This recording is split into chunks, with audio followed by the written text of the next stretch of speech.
Bienvenidos al segundo bloque del cuarto día de la conferencia. Hoy tenemos a Lina Castiblanco Tolosa. Ella es de Colombia, de la Universidad de Newcastle, y nos viene a hablar sobre un cuento sobre el universo y su estadística. Adelante, Lina, cuando quieras. Vale, muchas gracias. Sí, hola, buenas tardes. Sí, quería contarles ahora estoy haciendo un postdoc en cosmología en la Universidad de Newcastle, en Inglaterra. Y sí, mi idea es contarles un poco sobre mi investigación, así que muchas gracias por la oportunidad. Y la idea es contarles cómo podemos extraer información de la estadística del universo acerca de su evolución y su contenido. Y entonces voy a empezar con una introducción y después les contaré cómo podemos hacer esto. Entonces, cuando observamos el universo con nuestros telescopios, podemos observar estrellas, incluso podemos observar la muerte de estrellas, también podemos observar nebulosas y galaxias. Y si vamos a escalas más grandes, podemos observar grupos de galaxias y clústeres de galaxias. Y si vamos a escalas mucho más grandes, vamos a empezar a ver que la estructura, la materia se distribuye en el universo en esta estructura de forma de telaraña. Y a esta estructura es a la que se le conoce como estructura a gran escala del universo, que es básicamente está compuesta por galaxias y clústeres de galaxias que forman filamentos y también dejan estos espacios vacíos formando esta estructura de telaraña. Y esta estructura tiene bastante información acerca de la evolución y contenido del universo, a la cual podemos acceder usando su estadística. Y lo que pasa es que esta estructura que observamos hoy en día no ha sido así siempre y no ha estado ahí siempre, tiene toda una historia por detrás. Y lo que ahora sabemos es que por observaciones de supernovas tenemos una evidencia sólida de que el universo se está expandiendo aceleradamente porque se observan que galaxias lejanas se mueven con mayor velocidad que las galaxias cercanas. Además, también sabemos que el universo está compuesto por materia oscura, energía oscura, bariones, electrones, neutrinos, fotones, y que a lo largo de su evolución el universo ha pasado por diferentes épocas donde estas componentes han tenido mayor o menor relevancia. Entonces, por ejemplo, en los tiempos muy tempranos del universo, hace más o menos 13.000, 14.000 millones de años, el universo se encontraba en un estado caliente y denso y toda la energía y la materia estaban concentradas en un espacio pequeño. Y a medida, en este estado, todas sus componentes estaban en equilibrio térmico. Y a medida que el universo se expande, se empezó a enfriar. Y en esta época, la radiación, es decir, los fotones y la materia y las partículas relativistas, dominaban la energía, la densidad de energía del universo. Entonces, a medida que el universo se expandía y se hacía más frío, interacciones entre partículas, por ejemplo, los neutrinos y los electrones empezaron a ser menos frecuentes, hasta el punto donde los neutrinos empezaron a viajar libremente. Y eventualmente esto también pasó con la materia oscura. En tiempos más tardíos, los protones y los neutrones empezaron a combinar para formar los núcleos y más tarde, después de varios intentos, los electrones lograron unirse a los núcleos para formar los átomos. Y digo después de varios intentos porque en este punto los fotones tenían suficiente energía para ionizar los átomos de hidrógeno y entonces fue un poco complicado hasta el punto donde los fotones perdieron, ya no tenían esa energía y empezaron a viajar libremente por el universo y ahí es donde se crea el fondo cósmico de microondas. En esta etapa ya la densidad de energía en materia empezó a dominar el universo y se empezaron a formar las estructuras que observamos hoy en día. Y durante todo esta época de evolución, la materia oscura estuvo presente, pero hoy en día sabemos que la materia oscura domina esta densidad de energía, haciendo que el universo se expanda aceleradamente. Entonces, en resumen, esto también se ha validado con observaciones del fondo cósmico de microondas y de la estructura a gran escala. Entonces, en resumen, sabemos que el universo se expande aceleradamente y a escalas muy grandes es homogéneo, aisotrópico y está en su mayoría compuesto por energía oscura, seguido por la materia oscura, y solo una pequeña fracción de la materia ordinaria compone el universo. Así que todo esto lo podemos describir matemáticamente usando la métrica de Friedman-Lemaitre-Robinson-Walker, donde este factor A, que es el factor de escala, describe cómo el espacio se expande en el tiempo. Y la dinámica de las componentes del universo puede ser descrita usando la conservación del tensor energía-momento y las ecuaciones de Einstein. Entonces, por ejemplo, podemos encontrar una de las ecuaciones de Friedman que nos dice cómo las componentes del universo evolucionan en el tiempo y cómo afectan la razón de expansión del universo. Estas son cosas que sabemos, pero aún tenemos muchas preguntas. Por ejemplo, está la pregunta de cuáles fueron las condiciones iniciales del universo y cómo se produjeron, cuál es la naturaleza de la materia oscura y de la energía oscura, también si la teoría de la relatividad general es suficiente para estudiar la evolución del universo y otras preguntas más.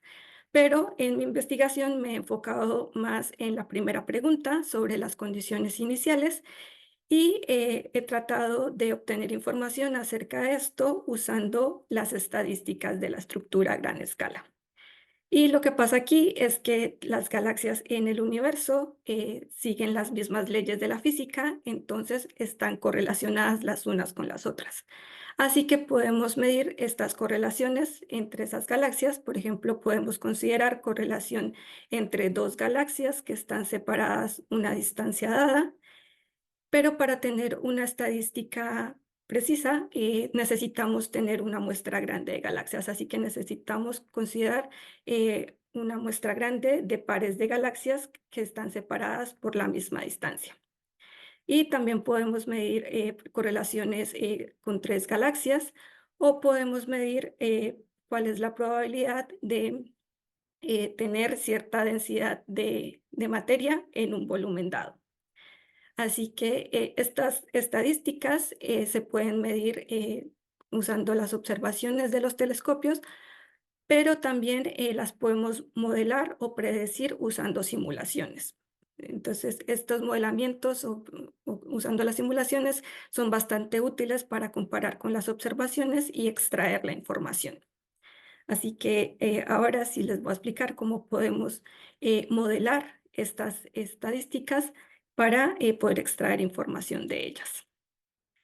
Entonces vamos a empezar de una manera simple y vamos a asumir que el universo está compuesto solo por materia oscura y vamos a modelar esta materia oscura como un fluido perfecto. Y lo que les voy a mostrar ahora está desarrollado en un marco totalmente relativista, donde usamos la relatividad general, aunque esto también se puede hacer usando simplemente la teoría clásica y describirlo de una forma newtoniana. Pero acá lo que queremos hacer es incluir escalas grandes, donde la relatividad general es importante, pero también tener en cuenta las escalas pequeñas, donde la física newtoniana funciona bien. Así que para esto asumimos una métrica perturbada de Friedman-Lemaitre-Robinson-Walker, donde la métrica se descompone en perturbaciones escalares, vectoriales y tensoriales. Y se considera que estas perturbaciones son pequeñas y además consideramos que las velocidades de las partículas de materia oscura son pequeñas. Y entonces asumimos esta aproximación de campo débil, donde las perturbaciones escalares son muy pequeñas y las perturbaciones vectoriales y tensoriales son incluso más pequeñas. Y ahora para describir las ecuaciones del fluido, entonces tomamos un tensor energía-momento para el fluido en términos de las 4 velocidades de la materia oscura y de las perturbaciones en la densidad de energía, donde estas perturbaciones miden básicamente cuál es la desviación de la densidad en un punto con respecto a la densidad promedio del fluido. Así que por conservación del tensor energía-momento podemos encontrar la ecuación de continuidad que nos habla de conservación de la masa y la ecuación de Euler para las divergencias de velocidades que nos hablan de conservación de momento. Y también podemos encontrar las ecuaciones de Einstein. Y en un marco totalmente newtoniano, estos términos S, estas fuentes que dependen de las perturbaciones, no aparecen. Pero en este marco relativista que estamos considerando aquí, aparecen estas correcciones relativistas. Así que ahora queremos combinar este sistema de ecuaciones para encontrar, ver cómo evolucionan las perturbaciones de densidad de energía en la materia oscura con el tiempo. Entonces, lo que hacemos es combinar este sistema de ecuaciones en espacio de momento, donde es más fácil tratarlas, y la solución a esta ecuación diferencial se obtiene usando el marco de teoría de perturbaciones, donde también asumimos que las perturbaciones de densidad y de velocidades son pequeñas, y se hace una expansión en términos de potencias de estas perturbaciones lineales de densidad. Sí que la solución tiene una dependencia temporal y la dependencia espacial está codificada en estas funciones que dependen de los momentos, donde aquí el primer término sería una solución newtoniana y el segundo término sería la corrección relativista, que en nuestro sistema que solo depende de materia, solo estamos considerando materia oscura, el factor de Hubble tiene esta dependencia con el factor de escala. Así que esta corrección relativista nos indica que estas correcciones fueron más importantes en tiempos tempranos que ahora. Así que ya tenemos la solución para las perturbaciones de densidad y para la materia oscura, de energía de la materia oscura. Pero no podemos ver la materia oscura. Lo único que podemos ver son galaxias y esto se soluciona haciendo una expansión de Bayes. Y la idea es que la materia oscura colisiona gravitacionalmente para formar pozos de potencial donde la materia bariónica cae y forma galaxias. Así que las galaxias viven en halos de materia oscura, de tal manera que podemos parametrizar toda la física que no conocemos acerca de la formación de galaxias en términos de unos parámetros de Bayes y escribir la densidad de energía de las galaxias en términos de estos parámetros de Bayes y funciones que dependen de la densidad de energía de la materia oscura. De tal manera que estas densidades estas perturbaciones para las galaxias satisfacen las mismas ecuaciones que la materia oscura y podemos usar el mismo formalismo para encontrar las soluciones en este caso. Así que cuando encontramos estas soluciones podemos ahora sí calcular funciones de correlación de estas perturbaciones de densidad. Entonces podemos, por ejemplo, calcular el power spectrum y el B-spectrum a un loop. El power spectrum considera correlaciones entre dos perturbaciones de densidad, mientras que el B-spectrum considera tres. Y decimos que es a un loop porque solo una de estas integrales sobrevive. Así que podemos considerar diferentes órdenes en nuestra expansión de teoría de perturbaciones para calcular estas funciones de correlación.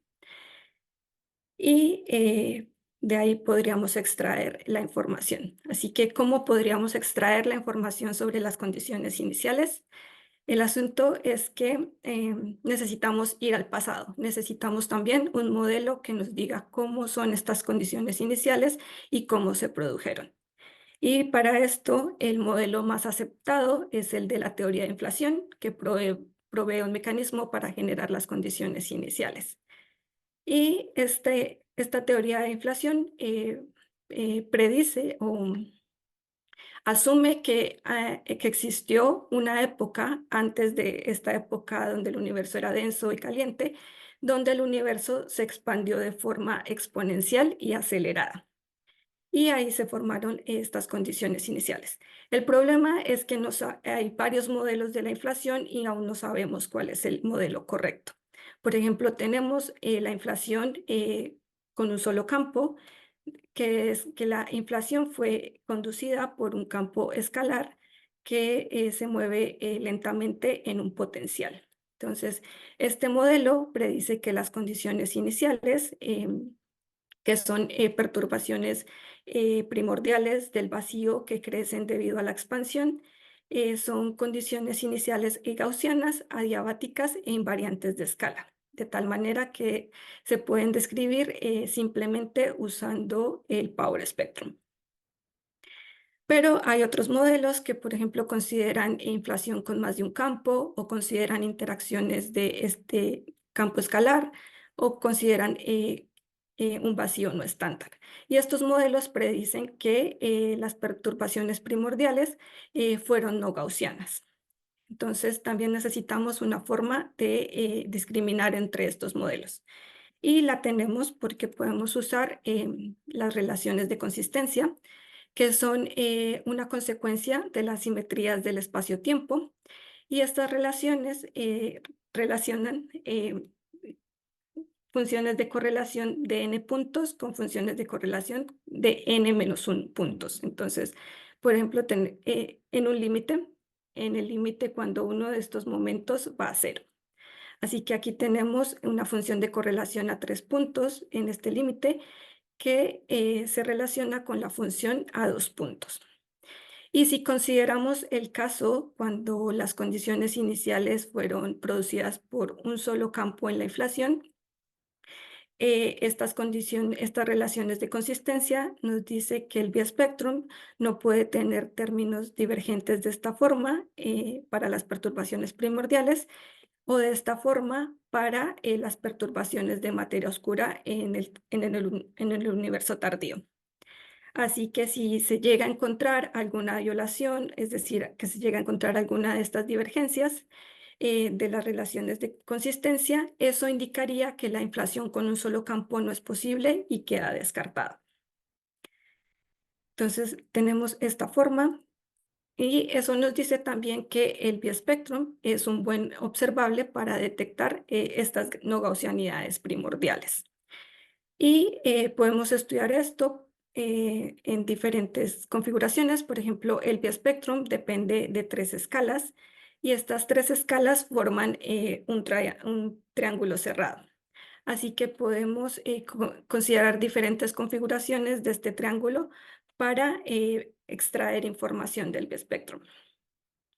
Entonces, en este caso, nosotros estamos interesados en este límite eh, donde uno de los momentos es mucho más pequeño que los otros dos, que es precisamente el límite de las relaciones de consistencia.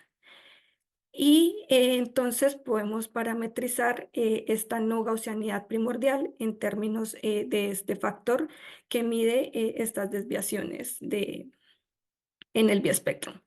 Y observaciones del fondo cósmico de microondas ya ha puesto algunos límites para este valor, pero aún se necesita una mejor precisión para concluir sobre los modelos. Entonces, esto daría una indicación de que la inflación fue producida por más de un campo. Y entonces, de todo eso, ¿qué pasa con nuestro modelo? ¿Qué nos dice nuestro modelo acerca de esas condiciones iniciales? Entonces, en esta gráfica, nosotros estamos considerando que las condiciones iniciales son gaussianas y estamos graficando aquí en la línea verde en el biespectrum de nuestro modelo. y lo vamos a comparar con esta línea de puntos, donde estamos graficando el biespectrum en el caso donde consideramos condiciones iniciales no gaussianas.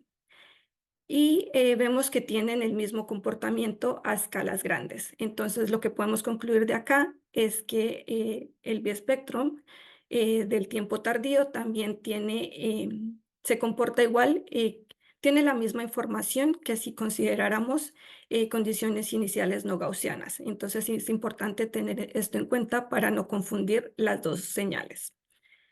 Así que, y además el biespectro tiene esta información de las condiciones iniciales.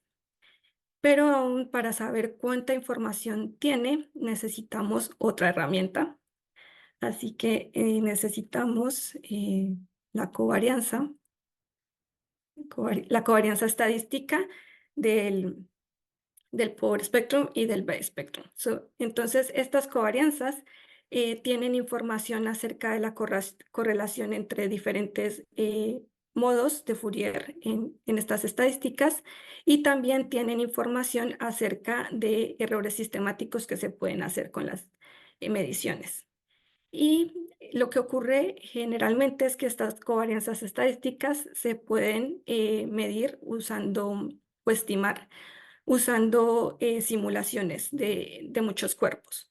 Pero en el caso del biespectro, que tiene muchas configuraciones de triángulos, se necesitan muchas realizaciones de la simulación para poder tomar una buena estadística. Así que en este caso también es útil tener un modelo teórico. Y usualmente en esta covarianza solo se considera la diagonal. Así que en lo que les voy a mostrar ahora, lo que queremos ver es qué pasa con los términos fuera de la diagonal cuando se incluyen, ver cuál es el efecto. Entonces, por ejemplo, en el caso del bispectrum, este tiene diferentes contribuciones. Tiene una contribución gaussiana, que es la que contribuye solamente a la diagonal, que correlaciona triángulos del mismo tamaño. Y este es el término que usualmente se considera en los análisis. Pero nosotros queremos ver cuál es el efecto de incluir términos no gaussianos que correlacionan triángulos donde uno de los lados se comparte, es decir, que tiene el mismo tamaño. Y queremos ver cuál es el efecto al incluirlos con respecto al término gaussiano. Así que eh, tenemos un modelo teórico que validamos con mediciones hechas con simulaciones, y vemos que se predice bastante bien estos bloques cuadrados acá, que son precisamente estos términos donde el lado que se comparte es el lado más pequeño, es decir, también considera las configuraciones squeeze, donde uno de los lados es mucho más pequeño que los otros, y que es este mismo límite que nos hablaban las relaciones de consistencia. Y pudimos concluir que estos términos tienen el mismo orden de magnitud que los términos que estábamos considerando en la diagonal. Así que si queremos obtener información sobre las condiciones iniciales, estos términos son relevantes y los tenemos que tener en cuenta. Y para saber qué tanta información podemos sacar del biespectrum con todo esto, lo que hacemos es hacer un análisis de Fisher que nos da información acerca de las barras de error que podemos obtener usando, por ejemplo, el biespectrum para obtener información de las condiciones iniciales. Entonces, lo que hacemos es usar esta covarianza, incluyendo estos términos no gaussianos, y también usamos mediciones a partir de simulaciones que tienen condiciones iniciales no gaussianas y gaussianas. Y haciendo este análisis nos dimos cuenta que incluyendo estos términos no gaussianos, las barras de error se hacen mucho más grandes. Y esto es importante porque sabemos que tenemos que incluir estos términos para no subestimar los errores, es decir, para tener una mejor medida de los errores. En este caso, para este parámetro que nos mediría las no gaussianidades primordiales. Entonces, todas estas componentes son importantes. Y por último, simplemente quería mencionar que ahora estoy trabajando con otra estadística diferente, que es la función de distribución de probabilidad, que básicamente mide cuál es la probabilidad de encontrar cierta densidad de materia en un volumen dado. Y esto tiene bastante información de no gaussiana de la estructura a gran escala hoy en día. Así que queremos hacer también un análisis de Fisher para extraer información de los lentes gravitacionales débiles y poder poner límites también en parámetros cosmológicos. Así que, en conclusión, para finalizar, solo quiero decir que ahora estamos en la era de la cosmología precisa y la nueva generación de telescopios van a mapear la estructura a gran escala a escalas muy grandes y vamos a tener acceso a una cantidad enorme de datos y de observaciones que necesitamos analizar. Y para esto necesitamos modelar y predecir estas estadísticas con la misma precisión que las Bueno, pues observaciones. muchas gracias otra vez por estar aquí. Ahora tenemos el gusto de escuchar a Luz Ángela García, que nos va a hablar acerca de la relación de la medida de dispersión, redshift de FRBS, con galaxia hospedera confirmada. Y bueno, Luz Ángela nos visita desde la Universidad CCI y te dejo el espacio para que puedas realizar tu presentación. Ok, muchas gracias. Primero quiero comenzar por agradecer a los y las organizadoras de este evento. Es muy importante, creo que para toda la comunidad, tener estos espacios. Yo les quiero hablar hoy sobre la relación de dispersión redshift de los FRBs. Ya les voy a contar qué son los FRBs.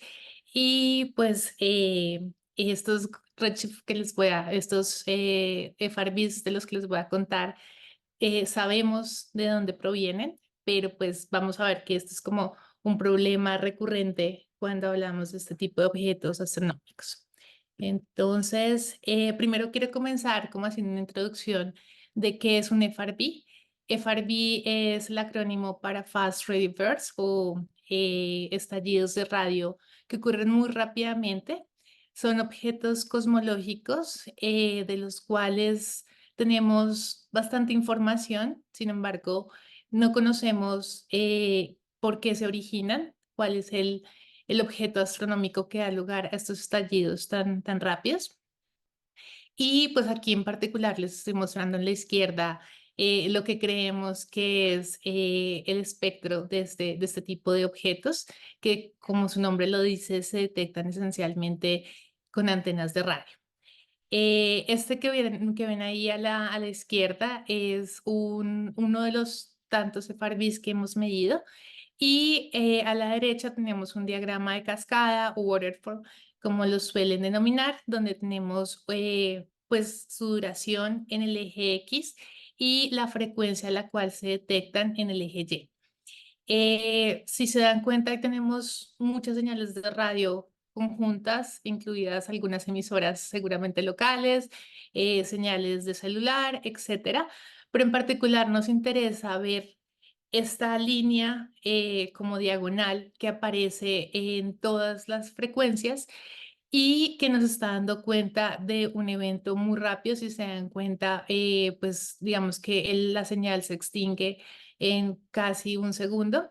Entonces, lo que queremos identificar, primero que todo con estos objetos, es cuál es el brillo de estos objetos.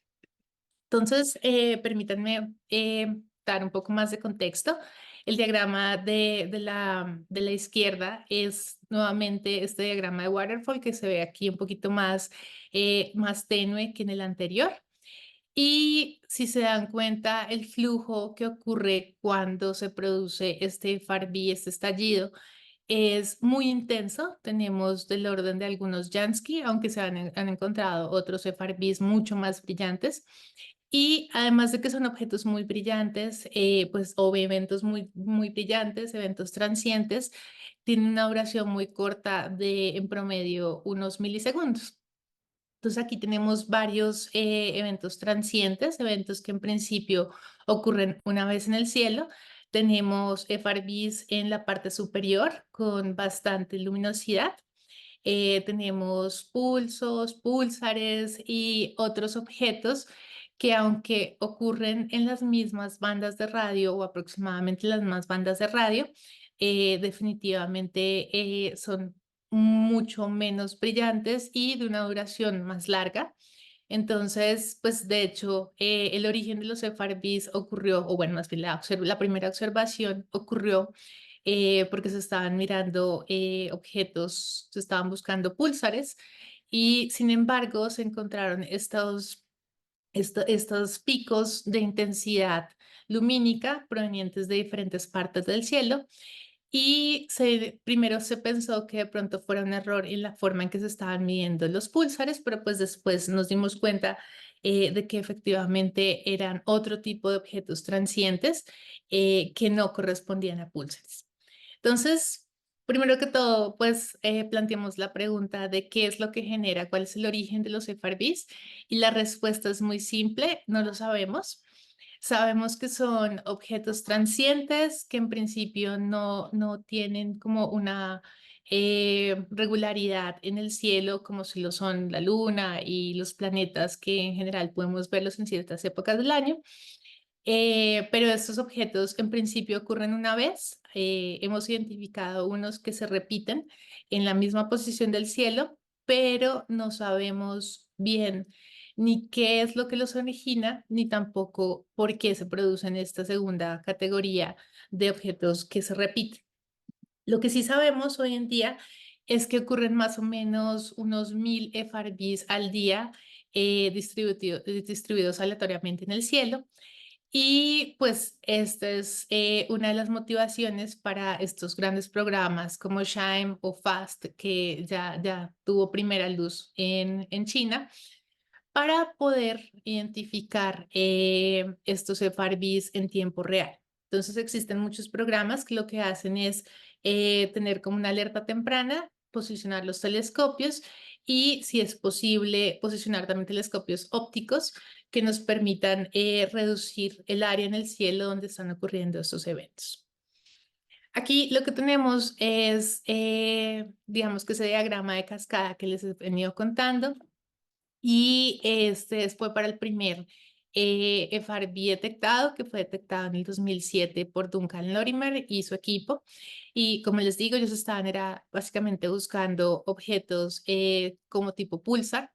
Sin embargo, identificaron nuevamente esta línea diagonal que estaba, digamos, sobresalía sobre las demás señales que teníamos en radio. Como se dan cuenta, en particular tiene una duración de un poco más de 350 milisegundos y ocurre, digamos que el pico de intensidad ocurre en 1.4 gigahertz. Importante con esto es que la primera identificación que se hace de los FRBs es algo que llamamos la medida de dispersión, que básicamente lo que hace es cuantificar cuál es la diferencia entre la frecuencia más alta y la frecuencia más baja, que también está relacionada obviamente con los tiempos en los cuales se produce la cascada. Y ya les voy a contar por qué eso es importante. Lo segundo que es importante decir de este FRB en particular, que fue el primero que identificamos, fue que es un objeto extragaláctico. Entonces, para saber, digamos, que este objeto no está ocurriendo dentro de nuestra galaxia, pues tenemos que mirar nuevamente entonces la definición de esta medida de dispersión o de M. Discúlpame. Esta medida de dispersión que ven acá, no sé si ven mi puntero, pero bueno, la medida de dispersión, que es el observable más importante del FRB, está relacionado con esta diferencia entre los dos tiempos, el tiempo de llegada de la frecuencia más alta y la frecuencia más baja. Y lo que sabemos es que esta medida de dispersión está relacionada con el número de electrones que dispersan la señal que proviene de este FARB. Entonces, básicamente lo que hacemos es como calcular cuál es la columna de densidad de electrones que hay en nuestra línea de visión entre el FARB y el telescopio.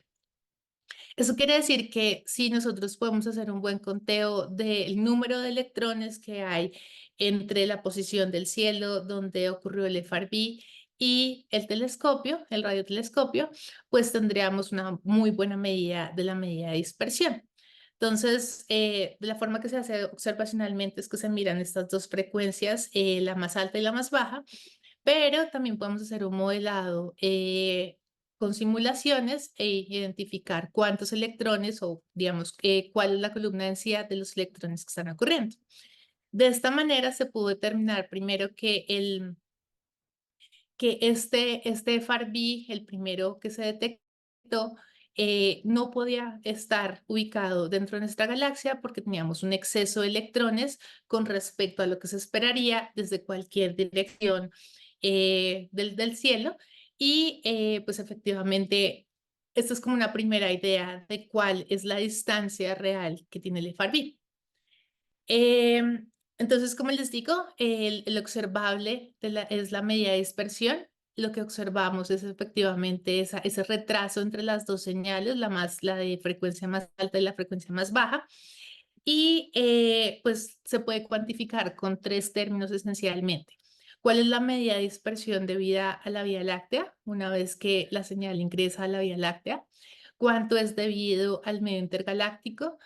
Y una tercera que es un término cosmológico que, como ven, tiene ahí una dependencia con 1 más z y es la medida de dispersión debida a la galaxia hospedera de ese FARB.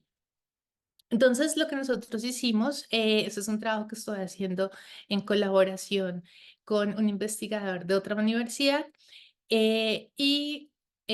que hicimos fue tomar todos los FARBs que estaban disponibles en el Transient Name Server o DNS, y a la fecha encontramos 941 FARBs que se conocen, digamos que están bien identificados. Encontramos que la mayoría está del orden de 1400 MHz, aunque hay varias detecciones que ocurren un poco más bajo, entre 400 y 800, y eso es porque esta es la frecuencia típica de observación de SHINE. De estos 48 tienen redshift detectado y esa detección del redshift no se puede hacer directamente de la medida del FARB. Lo que se hace es que se busca cuál es la galaxia hospedera y de estos surveys de galaxias que nos contaba ahorita Lina, pues podemos tener una muy buena medida del redshift, especialmente si son galaxias medidas espectroscópicamente. Entonces, inicialmente tenemos 48 FRPs con redshift confirmado, sin embargo, 8 de ellos son repetidores. Esto es, digamos que abre otra oportunidad como para identificar cuáles son los sistemas y saber si existe en principio algún modelo astrofísico que nos dé cuenta de estos FRPs repetidores, pero pues no es lo que estamos haciendo en este momento. Y eso nos da una entrada de 24 FRBs únicos con redshift confirmado.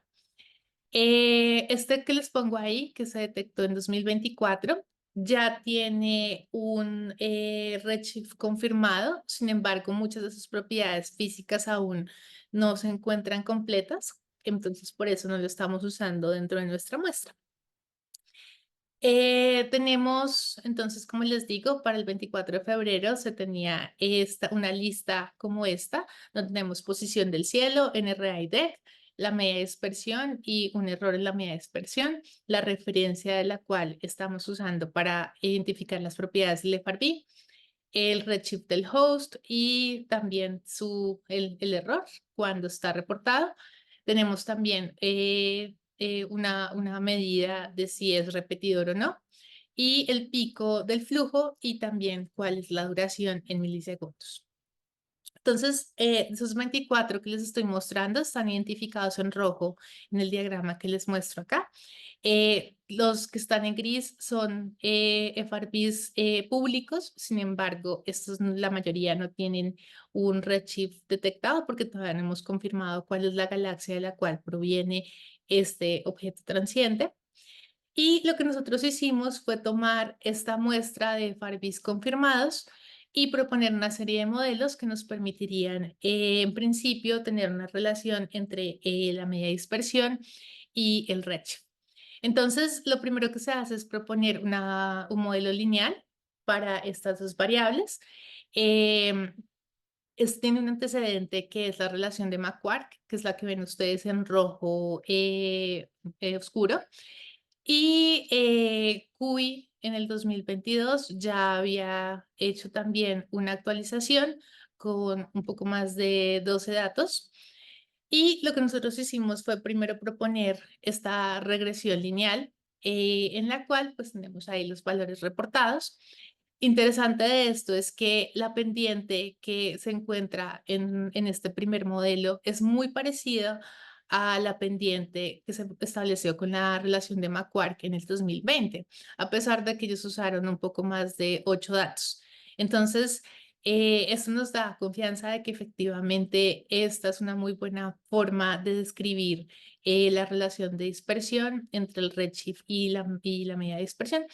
Y además, digamos que tiene sentido porque las relaciones, las distancias en cosmología escalan linealmente con el redshift para bajo redshift. Entonces, creemos que efectivamente esta es una buena forma de hacerlo y pues de hecho casi todos los datos están dentro de nuestras barras de error.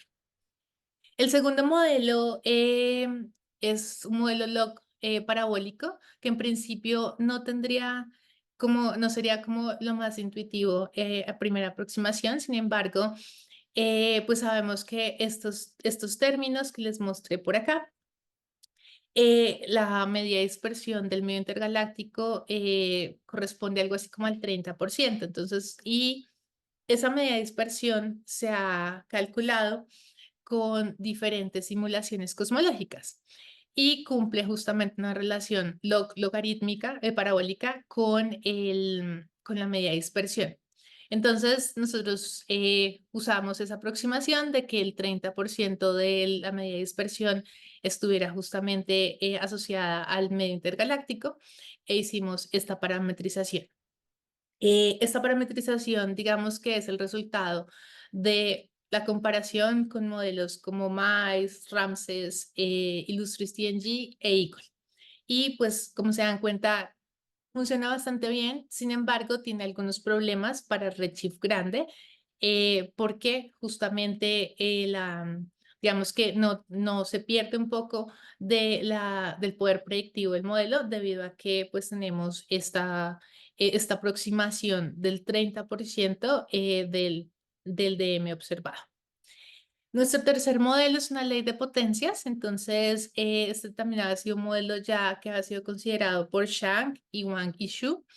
Ellos también tomaban como base simulaciones numéricas, pero entonces esta vez lo que suponemos es que el DM está en muy buena medida descrito por el DM del host, que efectivamente sigue una ley de potencias. En este caso, además, estamos suponiendo, y esto es algo que ya se ha establecido con muy buena precisión con las simulaciones, que el DM de la Vía Láctea no supera los 40 parsecs por centímetro cúbico. Y esto de nuevo nos refuerza la idea de que los FRBs son objetos extragalácticos. Un último modelo que quisimos explorar es una interpolación con una base en particular, que es esta base que digamos que estamos asumiendo. Y entonces lo que hacemos es tener una relación del DM, no solamente con Z, sino también con las coordenadas espaciales, angulares. ¿Por qué? Porque hemos visto que existen varios FRBs con DMs muy parecidos y sin embargo, dependiendo de su posición en el cielo, este valor varía fuertemente. Entonces quisimos introducir como esa suposición eh, y hacer una transformación de coordenadas para hacer nuestra interpolación. Calculamos una medida del error entre el host y el valor interpolado y con eso hacemos una inversión de esa interpolación y también obtenemos un error en el redshift calculado a través del error de la medida de dispersión de los FRBs. Ahí tenemos los parámetros en principio que estamos usando, los parámetros libres que estamos usando. Y para determinar cuáles fueron los modelos más apropiados para identificar el redshift, usamos varias pruebas estadísticas, la mediana de las diferencias entre los redshifts, que lo ven ahí escrito, la verosimilitud, el criterio de información de Akaike y el criterio de información de Bayesiano. Y en particular estos dos últimos se ven penalizados por el número de parámetros libres que tenemos en cada modelo. Entonces, a pesar de que el modelo log parabólico hace un buen trabajo capturando las medidas del redshift a partir del DM, tiene más parámetros libres que nuestro modelo, entonces es más penalizado.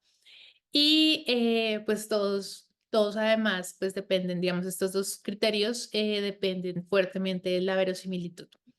Con esos criterios, lo que buscamos en últimas es maximizar la verosimilitud, que nos dice qué tanto se parecen los datos confirmados con, o datos verdaderos con nuestras predicciones a partir de los modelos y reducir la diferencia entre los valores de los redshifts y también los criterios de Akaike y el Bayesiano.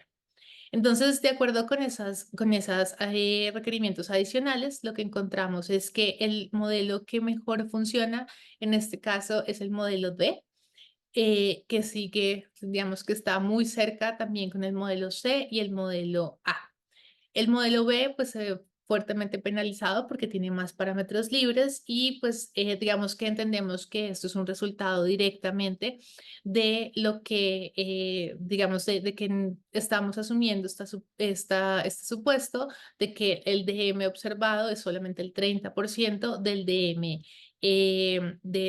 de medio intergaláctico. Con estos resultados, entonces, también quisimos hacer algo con la tasa de formación estelar y la relación con el DM. Encontramos que hay una correlación casi nula entre estos dos parámetros y también lo hicimos con la masa estelar de las galaxias que tenemos confirmadas. Sin embargo, en ambos casos, los resultados aún son muy pobres debido a que tenemos todavía una muestra muy pequeña de datos y pues entendemos que obviamente estos supuestos con los cuales estamos trabajando van a mejorar notablemente una vez que tengamos más datos y que se confirmen muchos más FRBs. Entonces esperamos, por ejemplo, poder introducir pronto en estos modelos el FRB 2024 que les mencioné antes. Y pues los dejo con mis conclusiones. Lo primero que quiero resaltar es que una vez que tengamos más FRPs detectados por SHIME y FAST, que son todos los proyectos más ambiciosos que están tomando datos diariamente, pues podremos calibrar mejor nuestros modelos. El modelo D es el que mejor satisface los criterios estadísticos que le impusimos. Y los modelos C y A también hacen un muy buen trabajo. Sin embargo, el modelo B, como les dije, tiene bajo rendimiento, prediciendo el redshift hasta ahora. Necesitamos incluir más datos, por supuesto, para alto DM y alto Z. Y por último, pues existe una débil correlación hasta ahora entre el DM y la tasa de formación estelar, así como con la masa estelar de las galaxias.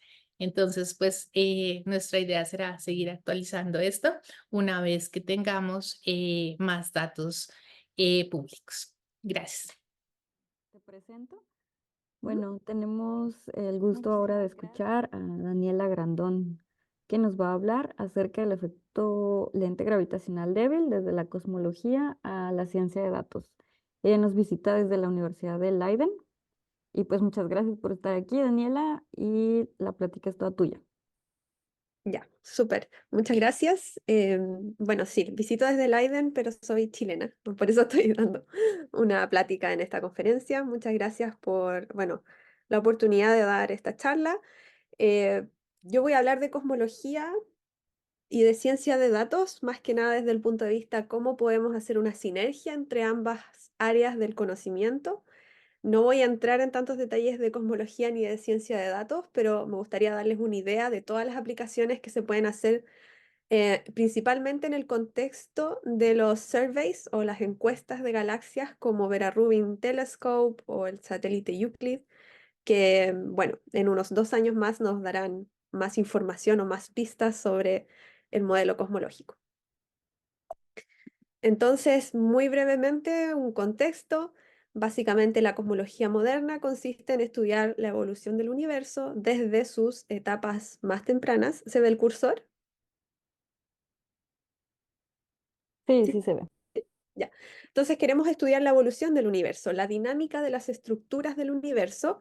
Con estructuras me refiero galaxias y agrupaciones de galaxias, desde épocas muy tempranas, donde presumimos que se lleva a cabo el proceso de inflación que explicó muy bien Lina, hasta el universo tardío, que es las épocas actuales donde las estructuras ya se han formado.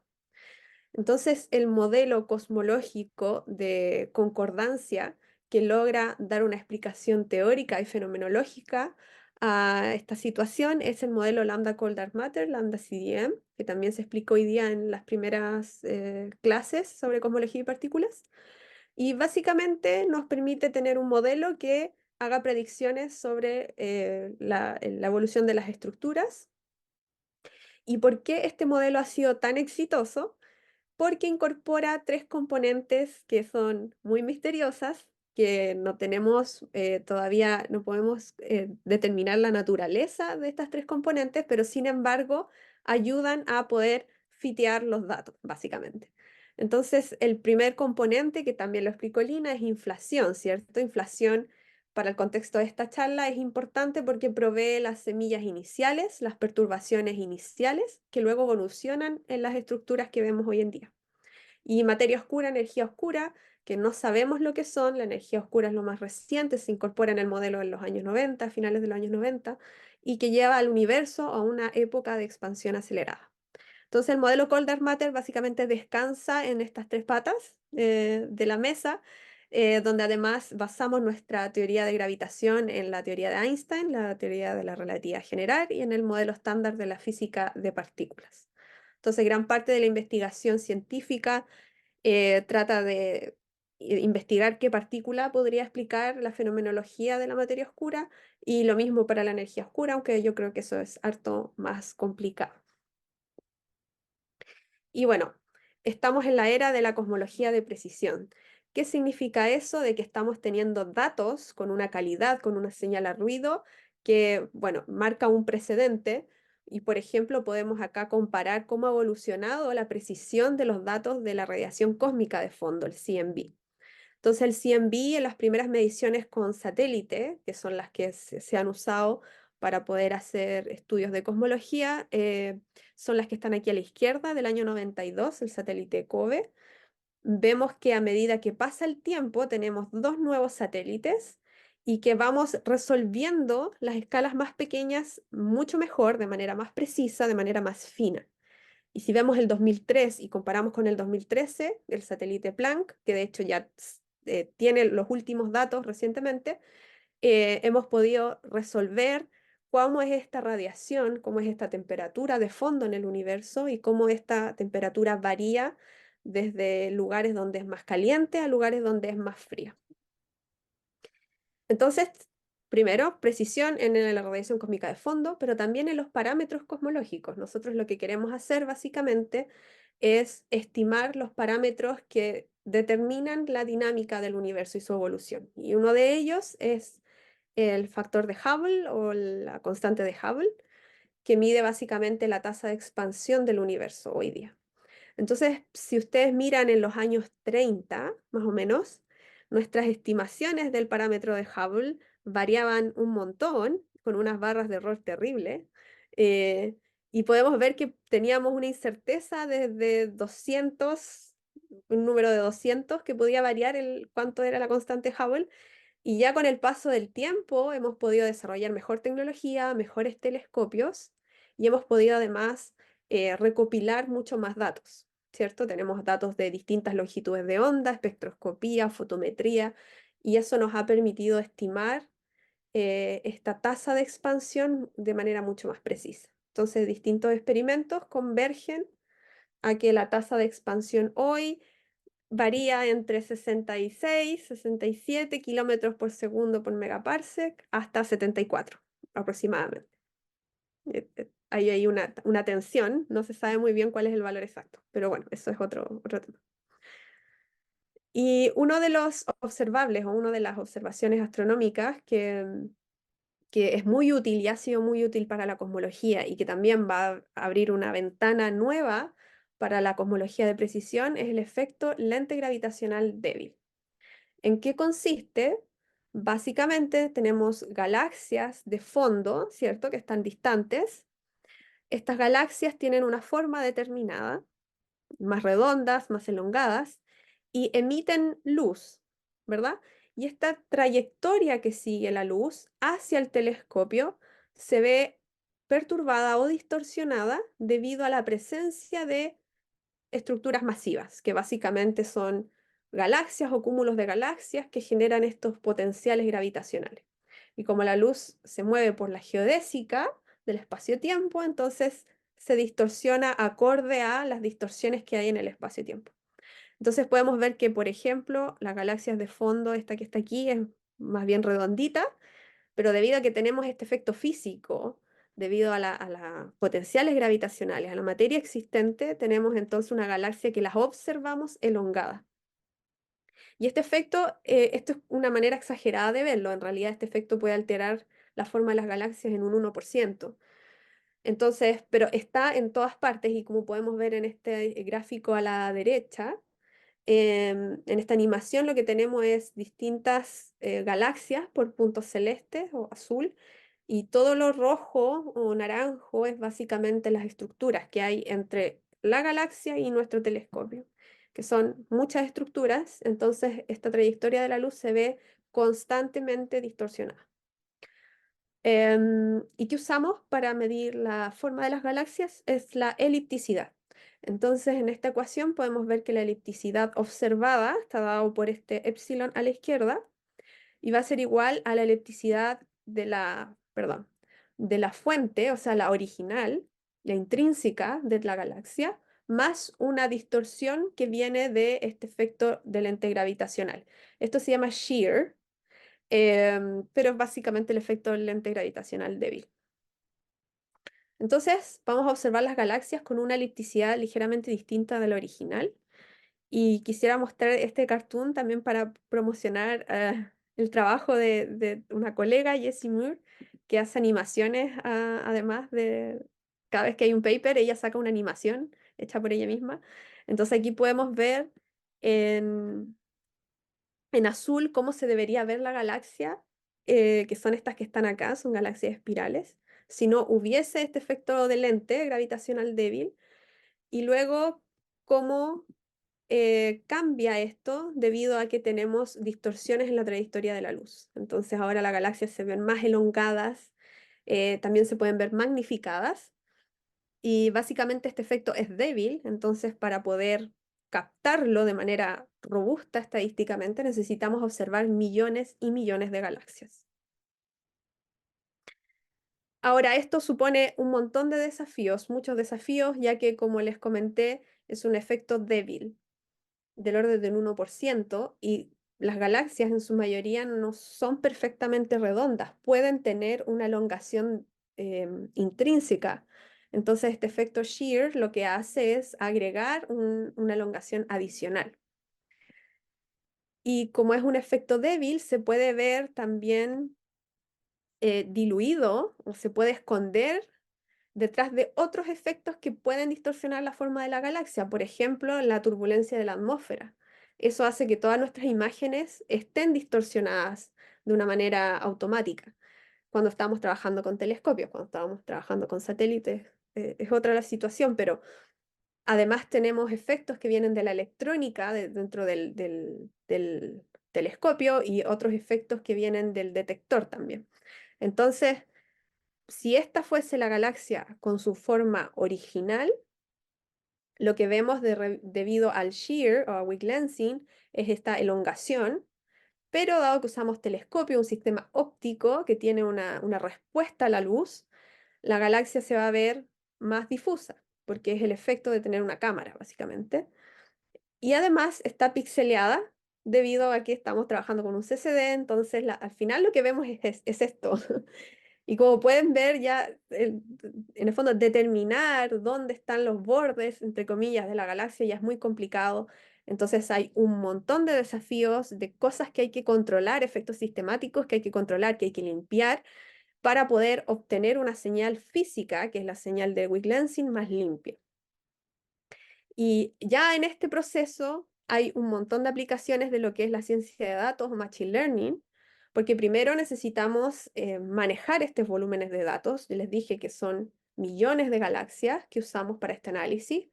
Y hay que ver también, dependiendo del telescopio, qué algoritmo, qué herramientas estadísticas nos sirven para limpiar mejor estas imágenes y poder acceder a la señal física que nos interesa.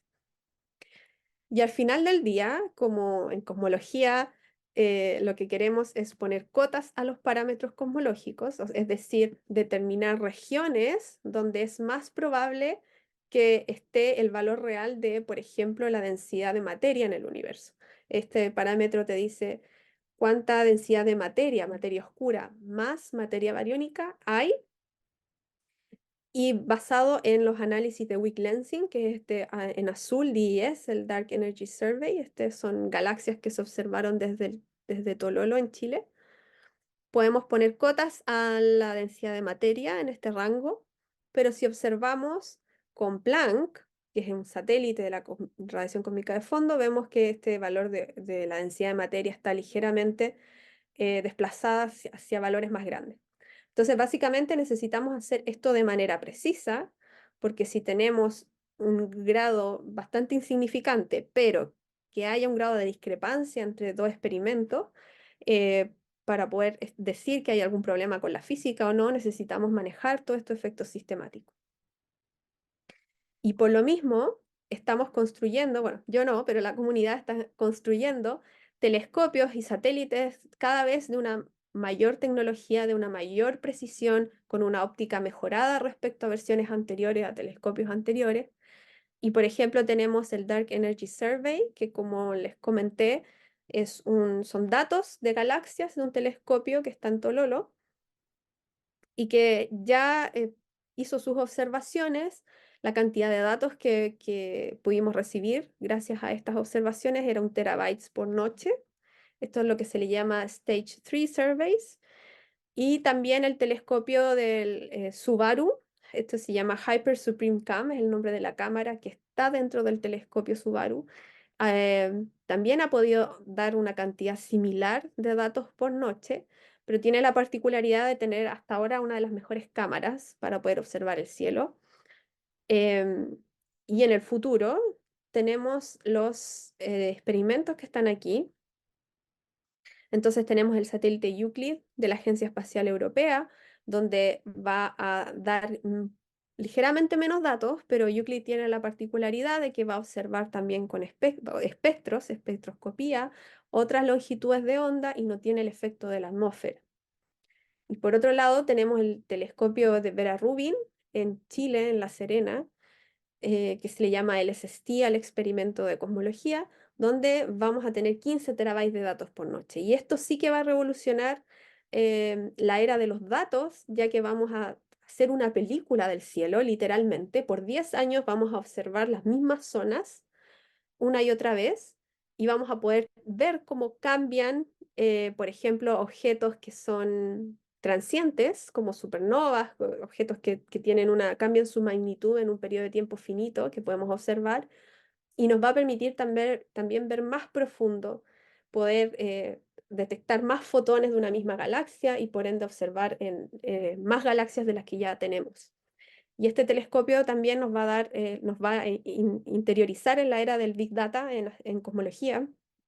Y Euclid no es tan Big Data, pero es datos altamente precisos, de una calidad tremenda. De hecho, ya hay imágenes del satélite Euclid que son preciosas.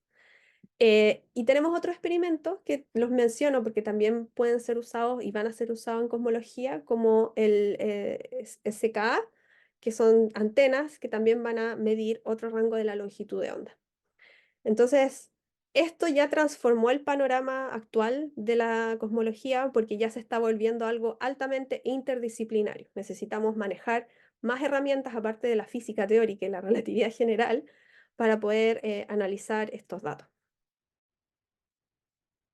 Y una de las aplicaciones que yo encuentro más bonitas de lo que es Machine Learning para weak lensing es aplicaciones de Machine Learning para el efecto blending. Blending significa que nuestras galaxias están superpuestas. Ya no podemos observar galaxias individuales, sino que debido a que se proyectan en una imagen dos galaxias que están a distancias distintas, tenemos este overlap. Y eso es problemático, porque como les mencioné, para poder detectar el efecto de weak lensing necesitamos medir la forma de las galaxias. Entonces, si no le prestamos la atención suficiente a objetos como estos, vamos a medir una forma totalmente errónea, ya que en realidad son dos galaxias distintas que están superpuestas. Y para los telescopios Vera Rubin se espera que un 50% de las galaxias que vamos a observar tengan este efecto. Y si esto no lo controlamos o si no buscamos una solución, probablemente debemos arrojar a la basura 200 millones de galaxias, que es un gasto de dinero, de tiempo, de eficiencia. Estamos invirtiendo cifras enormes en estos telescopios, la idea es usar todos los datos. Y si además no tiramos a la basura estas galaxias, las usamos pensando que estamos determinando bien el efecto de la elipticidad, podemos después llevar a conclusiones erróneas del modelo cosmológico. Como pueden ver acá, por ejemplo, si las galaxias no estuvieran con este efecto de blending, tendríamos estos contornos azules, pero debido a que las galaxias están en esta configuración de un overlap entre ellas, nuestros contornos se corren. Entonces estamos llegando a resultados ligeramente distintos. A pesar de que estadísticamente son ligeramente consistentes, es un problema, ¿verdad? Y entonces una de las aplicaciones ha sido de Machine Learning, redes neuronales que se llaman Generative Adversarial Neural Networks, que son básicamente dos redes neuronales que se entrenan y conversan entre sí. Y básicamente una de las aplicaciones que más populares en Vera Rubin de Machine Learning es para este caso, donde tú tomas dos galaxias que están separadas, que no están con un overlap en la imagen, pero artificialmente las ponemos una encima de la otra. Entonces, básicamente vamos a crear de manera artificial este efecto, pero ya sabemos cómo deberían verse si este efecto no estuviese, porque nosotros lo estamos haciendo de manera artificial. Entonces, entrenamos redes neuronales que aprendan cómo desacoplar estas dos galaxias en la imagen.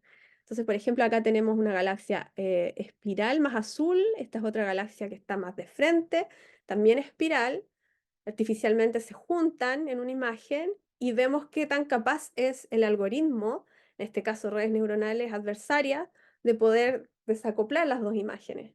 Y a mí esto me parece súper entretenido. Yo no trabajo en esto específicamente, pero me parece muy interesante porque podemos incluso trabajar con más objetos, no solo galaxias, que son objetos más difusos, más grandes, extendidos, sino que también con otros objetos más pequeños. Entonces, esta es una aplicación que está, por decirlo de moda, se está usando hoy. Y hay, bueno, distintos grupos probando distintos algoritmos. Este es uno de ellos. Y otras aplicaciones también de Machine Learning o de cómo manejamos estos volúmenes de datos y extraemos la mayor cantidad de información posible es usando datos de weak lensing mass maps. Que básicamente consiste en que, dado que la luz se ve distorsionada por la materia presente, entonces la misma luz nos puede ayudar a trazar la distribución de materia en el universo, en la línea de visión, y proyectarla en un mapa en el cielo. Entonces, este es un mapa, aquí se ve la Vía Láctea.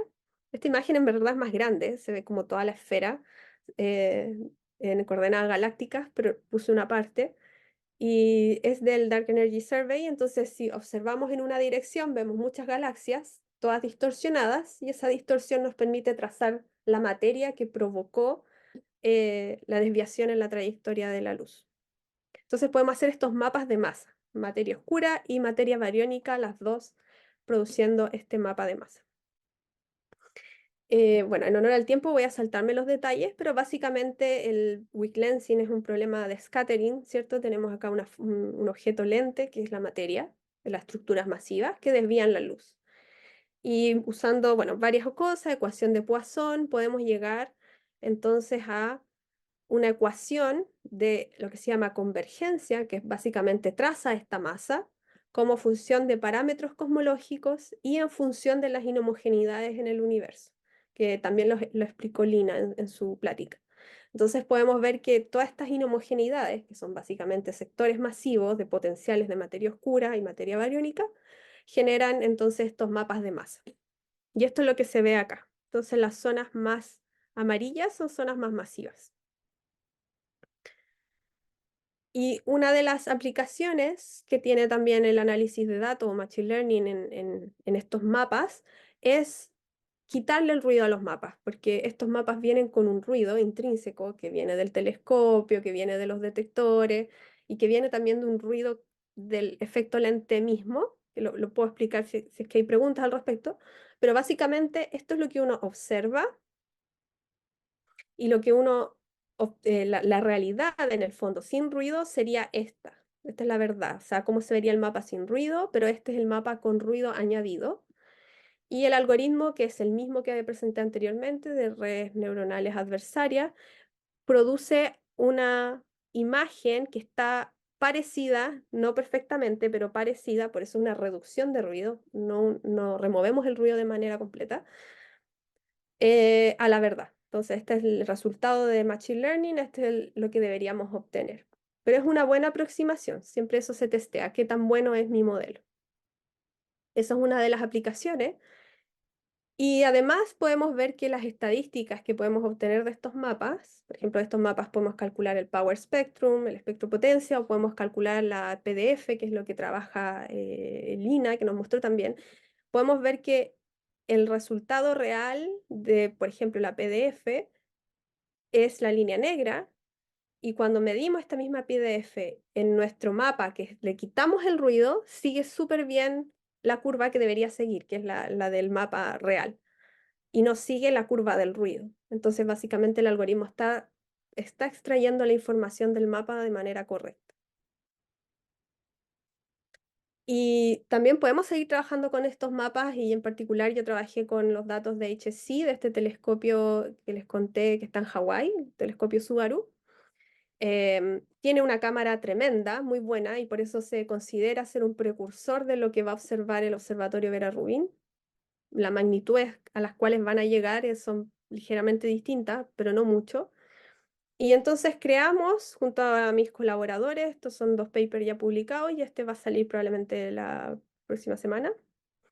Lo que hacemos es obtener estos mapas de masa usando datos del telescopio Subaru. Entonces, tenemos las galaxias, medimos su forma, su elipticidad y podemos trazar esta materia. Entonces, en la línea de visión, y la proyectamos en estos mapas que están acá.